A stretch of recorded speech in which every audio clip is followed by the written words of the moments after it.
అరే బుర్ర తక్కువడా, దుర్మార్గుడా, నీ లుచ్చ రాజకీయాల కోసం తెలంగాణ రిటైర్డ్ ఇంజనీర్లు అంటే మేధావులు అన్నట్టుగా మేము చేసిన తప్పే వాళ్ళని తీసి బొక్కలేకపోవడం బేకూఫ్ సలహాలు చెప్తున్నాయన శ్యాంప్రసాద్ రెడ్డి గారు. ఎందుకంటే చెర్లపల్లి జైలు పంపలే కదా, చెర్లపల్లి జైలు పంపిస్తే తెలిసి ఉండేది. ఏమున్నది, వీళ్ళని పోసి రక్తం చల్లితే పంటల మీద అదే పండుతుంది. వీళ్ళిద్దరికి బెల్ట్ ట్రీట్మెంట్ ఇస్తే గానీ దారిలో పడరు. వాళ్ళిద్దరికి బెల్ట్ ట్రీట్మెంట్ అవసరం ఉన్నది. సో రాజకీయాల్లో తిట్టుకోవడం ఇవన్నీ కామన్. అందులో ముఖ్యమంత్రి రేవంత్ రెడ్డి అంటే రెగ్యులర్గా ఎట్లా తిడతారో అందరికి తెలిసిందే. తిట్లా అంటే సర్ది కట్టుకొని వస్తారనే పేరున్నది ఆయనకు. ఇటీవల కాలంలో ఎప్పుడు లేనంతగా ఆయన ఊగిపోయారు. మరి ఎందుకు ఊగిపోయారు అంతగానం? ఎందుకు ఆయనకు ఆవేశం వచ్చింది? ఎందుకు అట్లా దారుణంగా తిట్టేసారు అంటే దాని వెనకాల ఒక పెద్ద కథ ఉన్నది. ఆ కథ ఏందో ఇవాళ మనం చూద్దాం. నమస్తే, నేను Prabhakar Venavanka. Welcome to PV news. ఇప్పటివరకు ఎవరైనా మన ఛానల్ని సబ్స్క్రైబ్ చేయకపోతే వెంటనే సబ్స్క్రైబ్ చేయండి. అట్లా బెల్ ఐకాన్ని కూడా ప్రెస్ చేయండి. ఎప్పటికప్పుడు మన ఛానల్ అప్డేట్స్ మీకు వస్తాయి. సో ఇక విషయంలోకి వద్దాం. ముఖ్యమంత్రి ఆవేశానికి దానికి అంతటికి కూడా కారణం కాళేశ్వరం ప్రాజెక్టు. దాని మీద వీళ్ళు అధికారంలోకి రాకముందు నుంచి కూడా చేయని దుష్ప్రచారం లేదు. ఏమేమి చేయాలనో అన్నీ చేసారు. కేసీఆర్ మీద కేసు పెట్టిర్రు, అది కూలిపోయింది అన్నారు, కొట్టుకుపోయింది అన్నారు, 1,00,000 కోట్లు గంగల కలిసిపోయినాయి అన్నారు. అందులో మేడిగడ్డ అనే ఒక బ్యారేజ్లోనే ఒక 2 పిల్లర్లు దెబ్బతిన్నాయి, దానికి 1,00,000 కోట్లు కొట్టుకుపోయినాయి అని చెప్పారు. ఇక రకరకాలుగా రెగ్యులర్గా అంతా జరుగుతూ ఉంది. అంత రెగ్యులర్, అంతా తెలిసిన రాజకీయమే అంతా. కానీ ఇప్పుడు ఏమైందంటే పరిస్థితి, కాంగ్రెస్ పార్టీ వచ్చి దాదాపుగా 2.5-3 ఏళ్ళు అవుతా ఉన్నది. ఈ కాలంలో గత 2 సీజన్లలో 2 వానాకాలంలో కాస్త వర్షాలు కాస్త అటు ఇటుగా బెటర్గానే పడినాయి. కానీ ఈసారి ఎల్నినో ప్రభావం ఉంటుంది, వర్షాలు పడాయని చెప్పారు. వాస్తవంగా వర్షాలు కూడా పడతలేవు.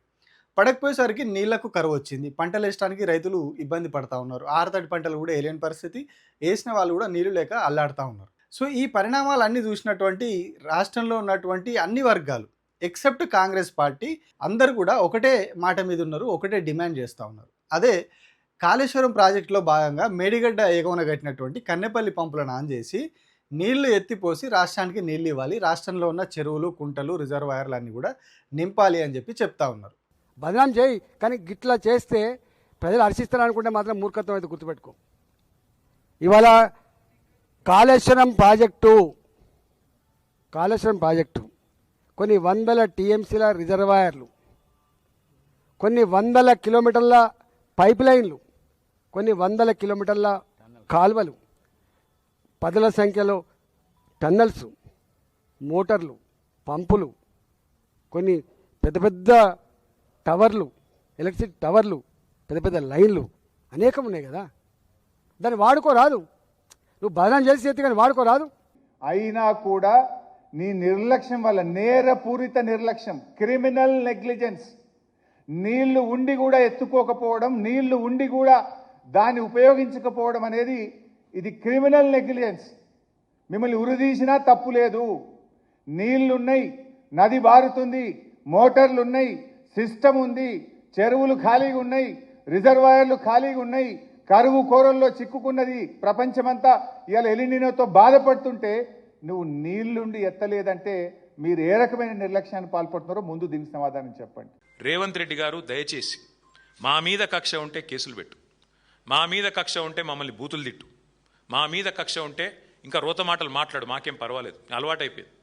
కానీ రైతుల మీద దయచేసి పగబట్టకు, రైతుల మీద కోపం తీర్చుకోకు. కాళేశ్వరాన్ని బదనాం చేయాలి, కాళేశ్వరం కూలేశ్వరం అని చెప్పి పనికిమాలిన కూతలు కుయ్యాలి అని చెప్పి వాగే పిచ్చివాగుడిలో దయచేసి రైతులు, రాష్ట్రంలోని లక్షలాది మంది రైతుల వారి నోట్లలో మట్టి కొట్టకు.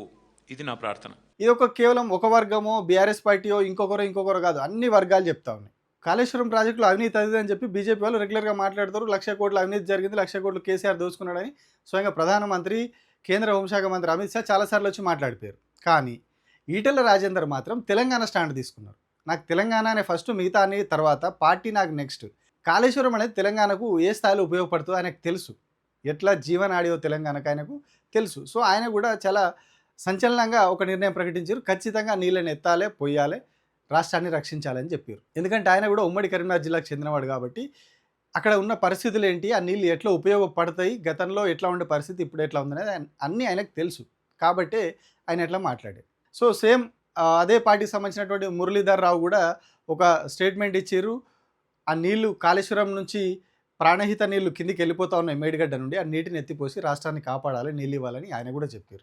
సో ఇటు రిటైర్డ్ ఇంజనీర్లు కూడా చెప్తున్నారు, మేడిగడ్డతో సంబంధం లేకుండా నీళ్ళు ఎత్తి పోసుకోవచ్చు. కన్నేపల్లి దగ్గర నుంచి మనకు పంపుల్లోకి నీళ్ళు రావడానికి మేడిగడ్డ గేట్లు వేయాల్సిన అవసరం లేదు. ఇప్పుడున్నటువంటి ఏదైతే వరద ఉందో ఆ వరద పంప్ హౌస్లోకి వాటర్ రావడానికి సఫిషియెంట్గా ఉన్నది. సో ఇప్పుడు జస్ట్ ఆ పంప్ హౌస్ దగ్గర ఉన్న గేట్లు ఓపెన్ చేస్తే పంపుల్లోకి నీళ్ళు వెళ్తాయి. వాటిని ఎత్తి పోసుకొని అన్నారం సుందిలలో నింపుకుంటే అక్కడ నుంచి ఎల్లంపల్లికి వస్తాయి. అక్కడ నుంచి అంత డిస్ట్రిబ్యూషన్ వ్యవస్థ అయిపోతుంది. సో అక్కడ ఇబ్బంది ఏం లేదు అని చెప్తున్నారు.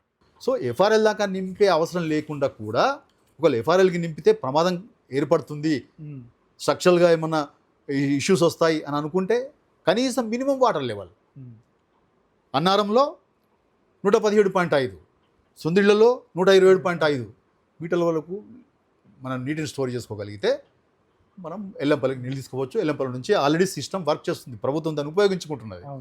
Nandi pump house, Gayatri pump house నుంచి ఇక్కడ పోతాయి మిడ్మానేర్కు, మిడ్మానేర్ నుంచి అన్నపూర్ణ, రంగనాయక సాగర్, మల్లన్న సాగర్, కొండపోచమ్మ, బస్వాపూర్. తర్వాత ఇంకొక అద్భుతమైన విషయం ఏంటంటే ఎస్ఆర్ఎస్పి కూడా నీళ్ళు నింపుకునే వెసులుబాటు ఉంది దీంట్లో. సో అటు రైతులు కూడా ఇదే మాట చెప్తున్నారు, నీళ్ళు ఎత్తాలే, రాష్ట్రానికి నీళ్ళు ఇవ్వాలని చెప్తున్నారు. సో ఇట్లా అందరూ కూడా ఇదే డిమాండ్ వినిపిస్తున్నారు. కానీ ప్రభుత్వం మాత్రం నీళ్ళు ఎక్కడ ఈ 3 బ్యారేజీలో నీళ్ళు ఆపితే మొత్తం కొట్టుకపోయి కింద భద్రాచలం మునిగిపోతుంది, అసలు రాములవారి గుడి కొట్టుకపోతుంది అని చెప్పారు స్వయంగా ముఖ్యమంత్రి. మేడిగడ్డల నీళ్లు నింపండి, కన్నెపల్లి ఎత్తండి. అరే బుర్రత కూడా, ఒకవేళ మేడిగడ్డల గేట్లు దించి నీళ్లు నిలబెడితే మేడిగడ్డ ఇప్పటికే కుంగిపోయింది. రేపు తెగిపోతే భద్రాచలం రాముడే ఉండర్రా, 44 ఊర్లు ఖమ్మం జిల్లాలో కొట్టుకుపోతే దుర్మార్గుడా. నీ లుచ్చ రాజకీయాల కోసం మేడిగడ్డ నింపాలి, భద్రాచలం కొట్టుకుపోయేటట్టు చెయ్యాలా అని అడిగితే నోట్లో మాట లేదు. గతంలో 28 లక్షల క్యూసెక్ల వరద వచ్చినప్పుడే జస్ట్ ఆ మాడవీధుల వరకేమో నీళ్ళు వచ్చినాయి అంతే. 28 లక్షల క్యూసెక్ల వరద. సో ఇప్పుడు అంత లేదు వరద, 10 లక్షల క్యూసెక్లే ఉంది. ఇప్పుడు గేట్లు వేయాల్సిన అవసరం కూడా లేదు. డైరెక్ట్ కన్నెపల్లి పంపులకు వరద వస్తూ ఉన్నది, దాన్ని డైరెక్ట్ పంపులు ఆన్ చేసి ఎత్తవచ్చు. సో ఇక వీళ్ళు చెప్తున్నటువంటి ఇంకొక అభ్యంతరం, అన్నారం సుందిలలో నీళ్లు నింపితే కొట్టకపోతే అవి సరిగా లేవు అని చెప్తున్నారు. సో ఇది పెద్ద అబద్ధం, పచ్చి అబద్ధం. ప్రభుత్వం చెప్తున్నటువంటి అతిపెద్ద అబద్ధం ఇప్పుడు ఇది. మేడిగడ్డలో 2 పిల్లర్లు గుంగిపోయినాయి, సరే దాని మీద భరోసా లేదనే అనుకుందాం. వాస్తవానికి అది కూడా బంద వస్తున్నది. ఎందుకంటే 2023లో మేడిగడ్డ బ్యారేజ్లో 2 పిల్లర్లు కుంగినాయి. కానీ 2024-25లో మళ్ళీ అత్యధికంగా వరద వచ్చింది. అంత వరద వచ్చినా కూడా బ్యారేజ్లో కొత్తగా డ్యామేజ్ జరగలేదు. ఆల్రెడీ డ్యామేజ్ జరిగిన దగ్గర కూడా ఏం కొత్తగా మళ్ళీ అటు ఇటు జరగడాలు అట్లాంటివి ఏం జరగలేదు. వేరే ఎక్కడ కూడా కుంగిపోవడాలు ఇట్లాంటివి జరగలేదు. సో ఈ విషయాన్ని ఇంజనీర్లు కూడా చెప్తున్నారు, దానికి ఏం డోకా లేదని చెప్తున్నారు. సో ప్రభుత్వ ఆస్పెక్ట్లోనే, ప్రభుత్వ మాట ప్రకారం నిజంగానే సరిగా లేదనుకున్నా కూడా మేడిగడ్డ, అన్నారం సుందిలో మాత్రం అద్భుతంగా ఉన్నాయి. ఎందుకంటే దీనికి గతంలో ఎన్డీఎస్ఏ వాళ్ళు కావచ్చు, ఇతర రిపోర్ట్లు కూడా కొన్ని లీకేజీలు ఉన్నాయి, బుంగలు ఉన్నాయి వాటికి అని చెప్పి వీళ్ళు చాలా గతంలో ప్రచారం చేసిరు, నీళ్ళు గారుతున్నాయి అని చెప్పి. సాధారణంగా ఎక్కడైనా ఏ ప్రాజెక్టుకైనా ఏ బ్యారేజ్కైనా బొంగలు పడతాయి. సో వాటిని ఏం చేస్తారు, వాటిని గ్రౌటింగ్ అనే ప్రక్రియ ద్వారా అవన్నీ కూడా క్లోజ్ చేస్తారు. వాస్తవానికి అన్నారం సుందిల బ్యారేజ్లో ఆ గ్రౌటింగ్ అనే ప్రాసెస్ ఆల్రెడీ పూర్తయిపోయింది. అది పూర్తయి కూడా చాలా రోజులు అవుతున్నది. అంటే ఇప్పుడు ఆ 2 బ్యారేజీలు కూడా సేఫ్. ఇదే విషయాన్ని గతంలో అసెంబ్లీలో ఉత్తమ్ కుమార్ రెడ్డి చెప్పారు. కోదండరామరెడ్డి అడిగితే ఉత్తమ్ కుమార్ రెడ్డి ఆన్సర్ కూడా ఇచ్చారు మండలిలో, శాసన మండలిలో. అంటే ఆ 2 బ్యారేజీలు అద్భుతంగా ఉన్నాయి, దానికి ఏం డ్యామేజ్ లేదు. ఇప్పుడు నీళ్లు ఆపుకోవడానికి కూడా ఎట్లాంటి డోకా లేదు. ఒక దానిలో 10 టీఎంసీలు, ఇంకొక దానిలో 8 టీఎంసీలు, 18 టీఎంసీల వాటర్ ఆపుకోవడానికి కూడా అక్కడ ఫెసిలిటీ ఉంది. సో అంటే నీళ్ళు ఎత్తి పోసుకోవడానికి ఎట్లాంటి డోకా లేదు. సో ఈ విషయాలన్నీ, టెక్నికల్ అంశాలన్నీ, ఈ వాస్తవ పరిస్థితులన్నీ, ప్రభుత్వం చెప్తున్న అబద్ధాలన్నీ ఇటు ప్రతిపక్షాలు, అటు ఇంజనీర్లు, రిటైర్డ్ ఇంజనీర్లు అందరు చెప్తా ఉన్నారు. అయితే ఇందులో ఇంకొక ఆసక్తికరమైన విషయం ఏంటి అంటే, అన్నారం సుందిలో నీళ్లు నింపుకోవచ్చు, మీరు బేషుగ్గా నీళ్ళు ఎత్తిపోసి పైకి ఇవ్వచ్చు అని చెప్పి ఇప్పుడు ప్రస్తుతం ఉన్న ఇంజనీర్లు కూడా, ప్రస్తుతం ఇరిగేషన్ శాఖలో ఉన్నటువంటి ఇంజనీర్లు కూడా కొందరు ప్రభుత్వానికి రిపోర్ట్ ఇచ్చారట. ఇది మనకు రిటైర్డ్ ఇంజనీర్లు, వాళ్ళకున్న సోర్సెస్, వాళ్ళకున్న లింక్స్ ఉంటాయి కదా, వాళ్ళు చెప్తున్నారు. మేము మాట్లాడినప్పుడు వాళ్ళు చెప్తున్నారు, మేము ప్రభుత్వానికి రిపోర్ట్ ఇచ్చినాం, నీళ్లు బేషుగ్గా ఎత్తిపోసుకోవచ్చు అని. కానీ ప్రభుత్వం ఎత్తిపోస్తలేదు. ఒక అధికారి ఇట్లా రిపోర్ట్ ఇచ్చినందుకు, నీళ్ళు ఎత్తిపోసుకోవచ్చు అని చెప్పి రిపోర్ట్ ఇచ్చినందుకు ఒక అధికారిని వేరే దగ్గరికి ట్రాన్స్ఫర్ కూడా చేసిరంట, ఒక సీనియర్ అధికారిని ఇరిగేషన్ శాఖలో. ఇప్పుడు నేను తెలంగాణ మేధావులను, రిటైర్డ్ ఇంజనీర్ల ముసుగులో, ఆనాడు వాళ్ళ అవినీతిలో పీకల దాకా కూరుకుపోయినా ఈ రోజు కూడా ప్రజల్ని తప్పుదో పట్టించడానికి తెలంగాణ రిటైర్డ్ ఇంజనీర్లు అంటే మేధావులు అన్నట్టుగా మేము చేసిన తప్పే వాళ్ళని తీసి బొక్కలేకపోవడం. ఎందుకంటే దోపిడీలో వాళ్ళు కూడా భాగస్వాములు. ఇట్లాంటి తప్పుడు పనులు కేసీఆర్తో చేయించి కాంట్రాక్టర్ల దగ్గర కోట్ల రూపాయలు కొల్లగొట్టిర్రు. ఈ రోజు రిటైర్డ్ ఇంజనీర్ ముసుగులు వచ్చి బేకూఫ్ సలహాలు చెప్తున్నాయన. సో ఇట్లా ఎటు చూసినా అటు ఇప్పుడు ప్రస్తుతం విధుల్లో ఉన్న అధికారులు, రిటైర్డ్ అయినటువంటి ఇంజనీర్లు, ప్రతిపక్షాలు, ప్రజలు, రైతులు ప్రతి ఒక్కరు కూడా ఇప్పుడు నీళ్ళెత్తిపోయాలని డిమాండ్ చేస్తున్నారు. అందులో ఎట్లాంటి సమస్య లేదు నీళ్ళెత్తిపోయడానికి అనే విషయం కూడా ప్రతి ఒక్కరికి అర్థమైపోయింది. సో ఇది ఇప్పుడు రేవంత్ రెడ్డికి పెద్ద తలనొప్పి అయింది. నీళ్లు ఎత్తిపోయాలి వాస్తవానికి ఇప్పుడు, ఎందుకంటే కరువు ఉన్నది, ముందు ముందు ఇంకా తీవ్రంగా అవుతుందని చెప్తున్నారు. సో నీళ్ళు ఎత్తిపోస్తే రాష్ట్రం బాగుపడుతుంది, రాష్ట్రం నిలబడుతుంది. కానీ అదే నీళ్ళు ఎత్తిపోస్తే కేసీఆర్ మళ్ళీ దేవుడు అవుతాడు తెలంగాణకు. కేసీఆర్ గొప్పోడు అయిపోతాడు. ఎందుకంటే వీళ్ళు ఈ నేల నుంచి కాళేశ్వరం ప్రాజెక్టు మీద చేస్తున్నటువంటి ఆరోపణలు ఇవన్నీ కూడా కొట్టుకపోతాయి, ఆ వరదలనే కొట్టుకొని పోతాయి. ఎందుకంటే ఇది బందోబస్తు ఉన్నది. 1,00,000 కోట్లు కొట్టుకోపోలేదు, 1,00,000 కోట్లు గంగలు గలవలేదు, 1,00,000 కోట్లు బరాబర్ నిలబడే ఉన్నాయి. ఆ పంపులు నడుస్తున్నాయి, బ్యారేజీలకి వెళ్ళి నీళ్ళు వస్తున్నాయి, బ్యారేజీలు కూడా బందోబస్తు నిలబడి ఉన్నాయి. సో ఈ నీళ్ళన్నీ వస్తున్నాయి, తెలంగాణ అంతా మళ్ళీ పచ్చగా బారుతున్నది, కరువులో కూడా తెలంగాణ నిలబడుతున్నది. అంటే కేసీఆర్ కట్టిన కాళేశ్వరమే ఆధారమైంది అనే విషయం మళ్ళీ అంత చర్చ అవుతుంది, అంతా కూడా కేసీఆర్ గుర్తొస్తాడు అందరికీ. సో అందుకని రేవంత్ రెడ్డి ఎట్టి పరిస్థితుల్లో వాటిని ఇప్పుడు ఆన్ చేసే ప్రసక్తి లేదని చెప్పి తేల్చి చెప్పి కూర్చున్నారట. అందుకే ఆయన నిన్న చెప్తారు అక్కడ భద్రాచలమే కొట్టుకుపోతుంది అని చెప్తారు. ఆ నీళ్ళు ఆపితే అవి తెగిపోతే భద్రాచలం కొట్టుకుపోతుంది, రాములవారి గుడి కొట్టుకుపోతుంది అని చెప్తారు. నిజంగా దేవుని మీద రాజకీయం చేసే దాంట్లో ఈయన ముందుంటాడు. మరి దేవుని అంటే భయం లేదు, భక్తి లేదు, ఎట్లనో కానీ ప్రతిసారి దేవుళ్ళని తీసుకొచ్చి మధ్యలో పెడతా ఉంటాడు రాజకీయాలు. చెప్పిన 28 లక్షల క్యూసెక్ల వరద వచ్చినప్పుడే భద్రాచలానికి ఏం కాలే, టెంపుల్కి ఏం కాలే, రాములవారి గుడికి ఏం కాలే.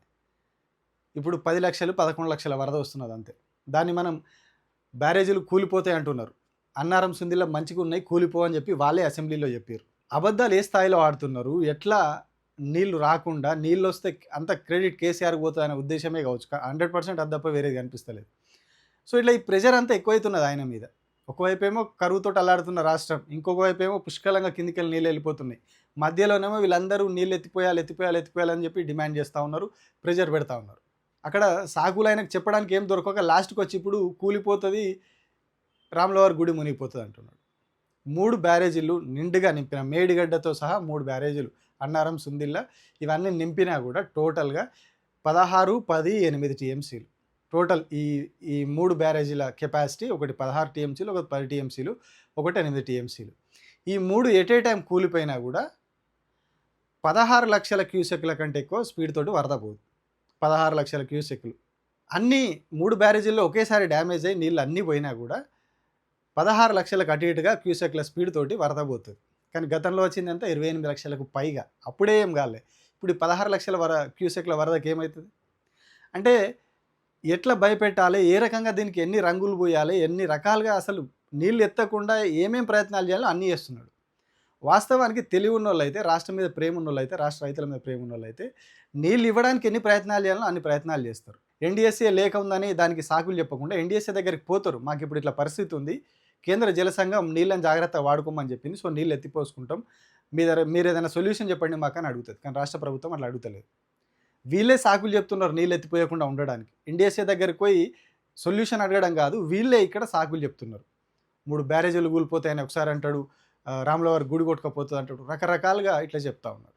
సో ఆయన మీద ఫుల్గా ప్రెషర్ పెరుగుతున్నది. వాస్తవ పరిస్థితి ఏమో ఇట్లా ఉన్నది, కరువుతోటి రాష్ట్రం ఆగమవుతా ఉన్నది. సో ఈ ప్రెషర్లో ఈ దాంట్లో పాపం ఆయన బాగా ఫ్రస్ట్రేట్ అవుతున్నట్టు ఉన్నాడు. దాంతోనిగా ఇష్టం వచ్చినట్టు మాట్లాడుతూ ఉన్నాడు. సో ఇప్పుడు కావాల్సింది మీరు ఆవేశంతో ఊగిపోయి మీ కార్యకర్తల్ని జోష్లో నింపడం, మీ కార్యకర్తలకు ఏదో చేయడం, 2029లో మనమే గెలుస్తాం, ఇంకోటి చేస్తాం, భవిష్యత్తు తర్వాత, ఓట్లు తర్వాత. మీరే అంటారు ఎన్నికలప్పుడే రాజకీయం చేద్దామని. ఎన్నికలప్పుడు వచ్చినప్పుడే మీరు జోష్ స్పీచ్లు ఇచ్చుకోర్రి, మీరు గుండెలు బాదుకోర్రి, ఇంకేమన్నా బాదుకోర్రి, ఏమన్నా చేసుకోరు. కానీ ఇప్పుడు అక్కడి నుంచి నీళ్ళు ఎత్తిపోసి రైతులను కాపాడండి, రాష్ట్రాన్ని కాపాడండి, తాగునీళ్ళకు కూడా కటకట వస్తుంది అని చెప్పి ఇంజనీర్లు చెప్తున్నారు. మీకు లెటర్ కూడా రాసిర్రు, మీ దగ్గర ఉన్నటువంటి ఇరిగేషన్ శాఖలో ఉన్నటువంటి అధికారులు కూడా మీకు రిపోర్ట్ ఇచ్చి ఉన్నారు, అది మీకు కూడా తెలుసు. సో వీటన్నిటిని పక్కన పెట్టి మీరు కేవలం మీ రాజకీయ దానికోసం ఎక్కడ కేసీఆర్ క్రెడిట్ వస్తుందో అని కేవలం రాజకీయాల కోసం ఇదంతా చేస్తారు. ఇది చాలా పెద్ద నేరం అవుతుంది, ఉద్దేశపూర్వకంగా చేస్తున్నటువంటి చాలా పెద్ద నేరం. రాష్ట్రం మొత్తాన్ని మీరు ఎండబెడుతున్నారు కేవలం ఒక పొలిటికల్ ఇష్యూతో. ఇది రాష్ట్ర పరిస్థితిని, రాష్ట్రాన్ని అన్ని రంగాల్లో దెబ్బతీసే ప్రమాదం ఇది. సో మరి దీనికి మీరే సొల్యూషన్ ఎత్తుకోవాలి, మీరే పునరాలోచించుకోవాలి. నాకు రాజకీయాలు ముఖ్యమా, రాష్ట్రం ముఖ్యమా, రాష్ట్ర ప్రజలు మంచిగా ఉంటేనే కదా రాజకీయం మంచిగా ఉండేది. సో మీరు రాష్ట్ర ప్రజల్ని మళ్ళీ ఎండబెట్టి మళ్ళీ గత రోజులకు తీసుకుపోయి ఆనాటి రోజులు తెస్తా అంటే ఇప్పుడు ఆనాటి రోజులే వచ్చినాయి. సో ఆనాటి రోజుల నుంచి బయటపడేయాలంటే ఆ నీళ్ళు ఎత్తిపోయాలి, వాడుకోవడానికి ఇప్పుడు మనకున్న ఏకైక సోర్స్ అది. సో దాన్ని ఆన్ చేసి నీళ్ళు ఇచ్చే ప్రయత్నం చేయాలి. మీ మీద ప్రెషర్ ఉండి మీరు తిట్టడాలు ఇవన్నీ కూడా మీరు రాజకీయాలు ఏమని వేసుకోరు, కానీ రాష్ట్రానికి నీళ్ళు ఇవ్వండి, రాష్ట్రాన్ని నాగం చేయకండి.